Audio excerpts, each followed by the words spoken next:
kanila. Tama na, Ginusto mo yan, di ba? Sophie, hindi. Sophie, tama na. Wala mo na, Sophie. Nalayo ang gusto niya. Ate, tama na.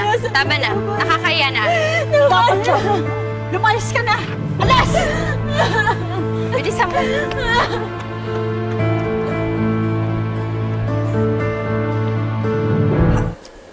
Tayo na lang magsayaw, Jeffrey.